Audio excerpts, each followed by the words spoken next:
PDF के लिए Telegram join करें। डिक्टेशन स्टार्ट होगा 5 सेकंड के बाद।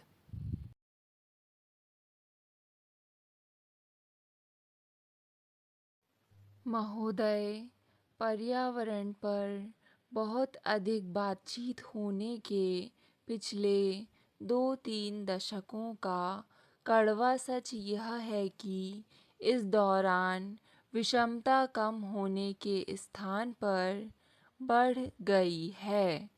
संयुक्त राष्ट्र संघ के आंकड़े स्पष्ट रूप से कहते हैं कि पिछले 3 दशकों में आर्थिक विषमता विश्व स्तर पर दुगनी हो गई है।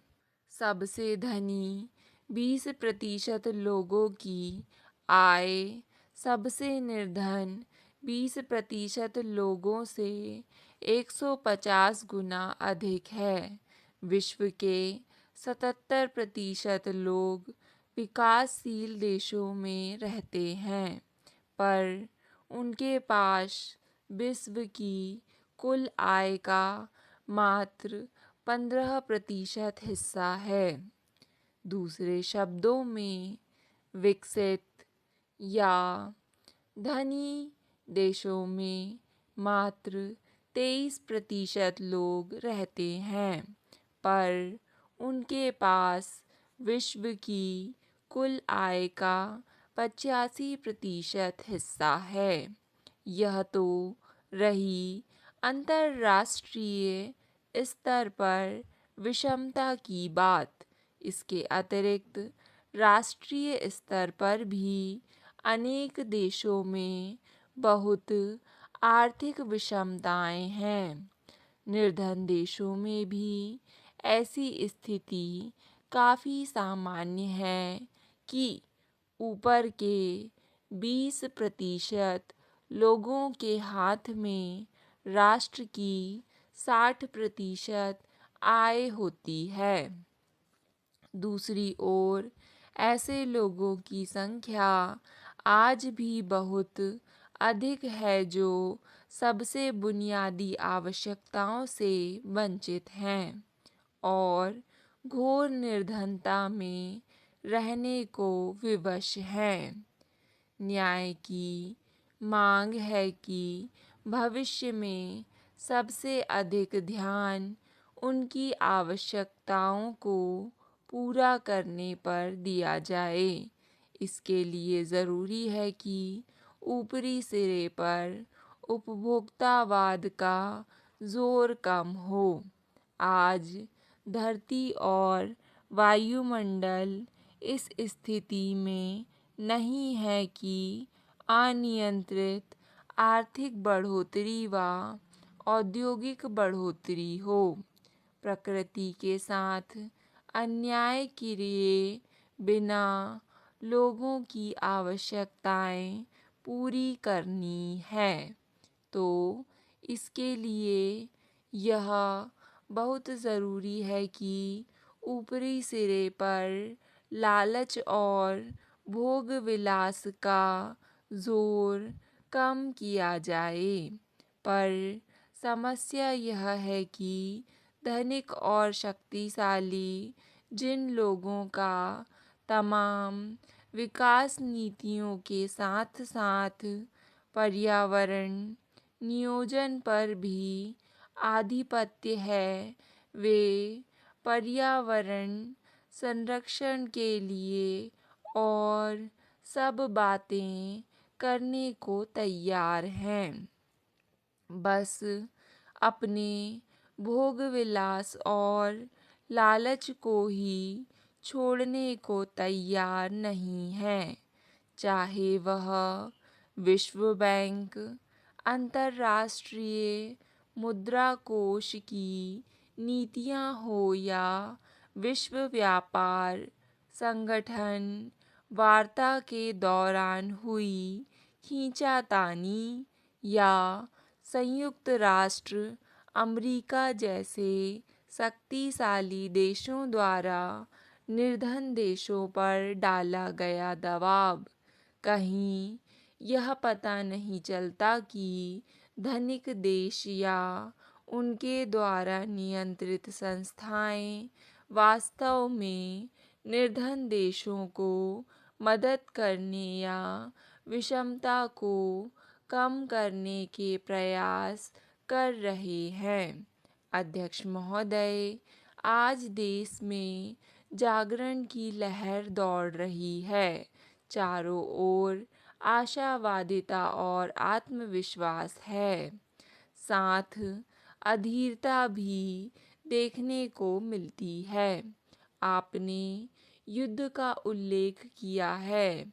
इसमें कोई संदेह नहीं कि उसमें हमारी जीत से आत्मविश्वास की भावना को बल मिलता है। यह भावना सुदृढ़ हुई है कि हम जिस काम को लेते हैं उसे पूरा कर सकते हैं, किसी चुनौती का सामना कर सकते हैं। लेकिन मैं समझती हूँ कि लोगों की आशावादिता केवल इसी कारण से नहीं है, बल्कि इस एहसास के कारण है कि अंशतः ऐसी दिशा ग्रहण की जा सके जिसमें उनकी ज़रूरतों पर विचार किया जा रहा है। अंततः उन चीज़ों में बदलाव लाने की कोशिश देखने में आ रही है जो परिस्थितियों के अनुकूल नहीं हैं या गरीबी हटाने के लिए हमारे कार्यक्रमों को तेजी से लागू करने के समक्ष आती हैं। यह भावना आज दूर दराज के स्थानों में रहने वालों तक भी पहुंच चुकी है और इस निर्णायक मौके पर यह हम सब लोगों का जो अपने अपने काम में चोटी पर है, दायित्व है कि हम सभी साधनों को जुटाकर आगे बढ़ें। हमारे पास अनंत काल नहीं है। जैसा कि मैं पहले एक मौके पर कह चुकी हूँ कि हमें अगले 3 या अधिक से अधिक 4 वर्षों में निर्णायक कदम उठा लेने हैं। अगर इस दौरान हमने यह दिखा दिया कि हमारा रास्ता लोकतंत्र का है, शांति का, सहयोग का है, एक दूसरे की मदद करने का है, अगर 3 या 4 वर्षों में हम यह दिखा सकें कि यह रास्ता हमें आगे ले जाता है, तब मैं समझती हूँ कि हमें भारत के भविष्य को लेकर किसी तरह की आशंका पालने की आवश्यकता नहीं है।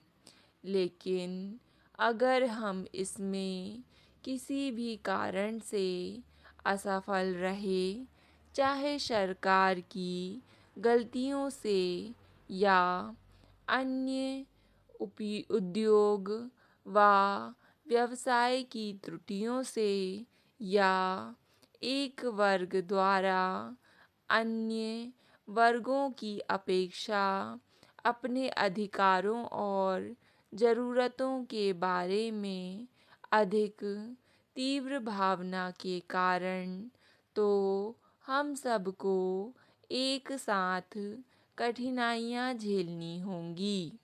किसी एक या दूसरे वर्ग को नहीं, बल्कि पूरे देश को।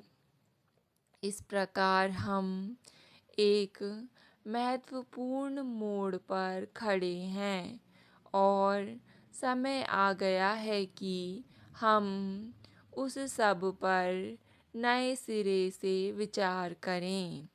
मैं यह नहीं कह रही कि हमें सभी चीज़ झाड़ू पोंछ कर अलग कर देनी चाहिए। अध्यक्ष महोदय, हमको अनेक परिवर्तन अवश्य ही करने हैं और मैं स्वीकार करूंगी कि रास्ता बिल्कुल साफ नहीं है और उसे बनाना हमारा काम है। यह काम कैसे किया जाए, परिवर्तन कैसे लाया जाए, इसे निश्चित करने के लिए भी हम आपके सहयोग और सहायता से नीति निर्धारित कर सकते हैं। अध्यक्ष जी ने अपने भाषण में एक पुस्तक का जिक्र किया जो विश्व भर के विचारशील लोगों पर अपनी छाप छोड़ रही है। यह पुस्तक है फ्यूचर शॉक। लेकिन दुनिया भर में अर्थ, स्वास्थ्य और समाज कल्याण के क्षेत्र में आज नए विचारों का उदय हो रहा है, क्योंकि लोगों को जो कुछ चाहिए उसके लिए पुराने तौर तरीके पर्याप्त सिद्ध हो रहे हैं। हो सकता है कि हमारे यहाँ की नौजवान पीढ़ी को इस बात का वैसा एहसास ना हो जैसा कि अन्य देशों के विचारशील लोगों को है, लेकिन उस भावना से बहुत दूर नहीं है। इसलिए यही मौका है कि हम साहस से काम लें और जीवन के सभी पक्षों के बारे में नए ढंग से सोचें तथा ऐसी राह निकालें जो हमें अपने लक्ष्य तक ले जाने वाली हो। हम लक्ष्य को कुछ वर्षों में ही नहीं प्राप्त कर सकते हैं। कोई हमसे इसकी आशा करता है। स्टॉप।